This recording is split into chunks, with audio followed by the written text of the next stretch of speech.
Uniform, किताबें और दवाई आप अपनी मर्जी से नहीं खरीदते, इनको खरीदना मजबूरी होती है। मेरा नाम गोपाल अग्रवाल है और मैं आज जो वीडियो बना रहा हूं, दवा और किताबों की कीमतों के अंदर जो खेल हो रहा हो उसके विषय में आपको बताऊंगा।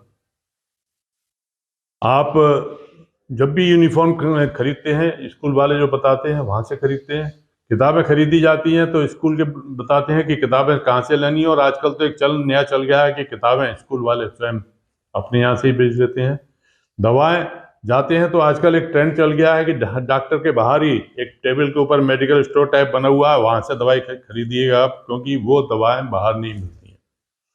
साथियों, उपभोक्ता संरक्षण अधिनियम के अंतर्गत प्रत्येक वस्तु के ऊपर उसका मूल्य लिखना जरूरी होता है, पर ये मूल्य का जो टैग है वो विक्रेता के हाथ में होता है। और बहुत से लोगों को धारणा यह है कि दवाई के मामले में मूल्य का टैग शायद किसी अथॉरिटी से तय होता हो। कुछ दवाएं जो नियंत्रण श्रेणी की है वहां तो ऐसा संभव है, परंतु ज्यादातर दवाएं और खास तौर से आजकल जो ट्रेंड एक चल गया है कि फूड आइटम भी दवाओं में लिखे जा रहे हैं, इनके मूल्यों पर कोई नियंत्रण न होने से निर्माता अपने मन के मुताबिक या जिनके द्वारा वो बनवाई जा रही है, जिसे थर्ड पार्टी बोलते हैं, उनके द्वारा जो कीमत निर्धारित करके बता दी जाती है उसके अनुसार वो टैग लगाया जाता है। आपको आश्चर्य होगा, मैं उदाहरण देकर बता सकता हूँ कि दवा का जैसे पेंटाप्रोजोल DSR का डिब्बा है, 60-70 से लेकर 80 रुपए तक में बन जाता है और उसके ऊपर आराम से 2500 की कीमत अंकित कर दी जाती है। मुनाफा वहां तक है जहां तक एक वाजिब दाम किसी वस्तु के लिए जा रहे हो, परंतु किसी वस्तु के वाजिब दाम की जगह पहाड़ की ऊंचाइयों गगनचुंबी लेती हुई अगर मूल्य उस पर निर्धारित किए जाते हैं तो ये दाम मूल्य नहीं रह जाता, ये लूट हो जाती है। इन तीनों चीजों पर जहां मैंने बताया है कि जहां खरीदना हमारी मजबूरी नहीं है, आप जूते खरीदते हैं, बेडशीट खरीदते हैं, कपड़े खरीदते हैं, आपकी जेब अलाउ करती है तो आप खरीदते हैं, उसके बारे में कोई दिक्कत नहीं है। परंतु जहां दवा की बात आती है, दवा खरीदना जरूरी है। जहां किताब की बात आती है, स्कूल बताता है कि किताब खरीदना जरूरी है। और जहां पर यूनिफॉर्म की बात आती है तो स्कूल बताता है कि किस दुकान से कहाँ ली जाएगी।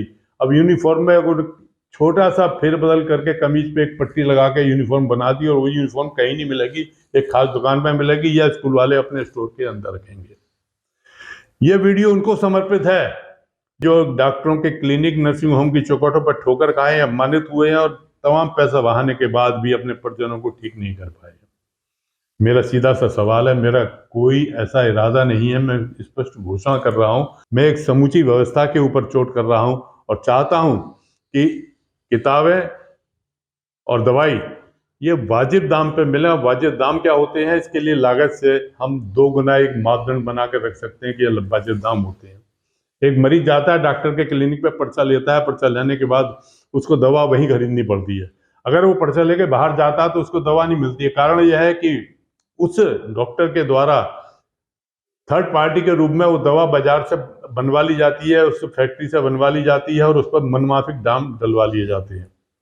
वो बाजार में कहीं नहीं मिलेगी। इसी प्रकार किताबों पर जो किताबें प्रिस्क्राइब की गई हैं वो स्कूल में 50-60% के कमीशन के साथ आती हैं। तो जो किताब आपको स्कूल से 250 रुपए में दी जा रही है, हो सकता है स्कूल को वो 100 रुपए में सप्लाई की जाती रही हो। इन वस्तुओं पर जो हमारे लिए मजबूरी है या बाध्यता है, उन वस्तुओं की खरीद में इतना ज्यादा मुनाफा नहीं होना चाहिए। और ये दोनों सामाजिक हित की चीजें हैं। पढ़ाई बहुत जरूरी है, इलाज बहुत जरूरी है। यहाँ दोनों वस्तुओं के ऊपर हम एक ऐसी फार्मूला तैयार करें, सरकार कुछ ऐसा नियंत्रण लेके आए कि हमें लागत से दुगना न देना पड़े। आज की तारीख में दवा कंपनियां अपने अकूत मुनाफे के कारण डॉक्टरों को प्रभावित करके अपनी दवाइयां लिखवा लेते हैं। डॉक्टर इन्हीं की आड़ लेके अपनी दवाइयां दवा कंपनियों से बनवा लेते हैं।